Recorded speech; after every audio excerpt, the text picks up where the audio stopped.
Saudi আরবে কিছুদিন আগে শুনেছিলেন এক প্রবাসী ভাইয়ের আত্মহত্যার কথা। সেই ভাইটা কেন আত্মহত্যা করেছিল জানেন? এই ভয়েসটাই ছিল মূল কারণ। তুমি বিদেশে যাইয়া মেলায় সুখে আছো, একটা বছর হয়ে গেছে তুমি বিদেশে গেছো। কি করো? মাস গেলে 40,000 টাকা পাঠাই দাও। 40,000 টাকা পাঠাও, সের মধ্যে 25-30 হাজার টাকা দেয় সমিতির কিস্তি, তিনটা পোলামের লেখাপড়া, খাওয়া দাওয়া, কি হয়? আমাকে কিছুই হয় না। আর পাশের বাড়ির শাওন ভাই, তারা 1 বছরে যাইয়া সব দেনা শোধ করছে, সব কিছু, তার বউ ভালো করে চলে, ভালো পড়ে, ভালো খায়, পোলামাই নিয়ে ভালো আছে। তুমি বিদেশ যেয়ে করছো কি? আর কি করো তুমি? এখন আমি অত কিছু জানি না। আজকে মাসের 20 তারিখ, তুমি কেমনে কি করবা? তুমি এখন 10,000 টাকা পাঠাবা।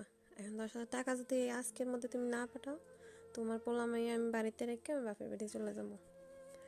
আর এখন পাঠাইতে তো আজকেই হবে, কেমনে পাঠাবা, কি করবা, আমি কিছু জানি না।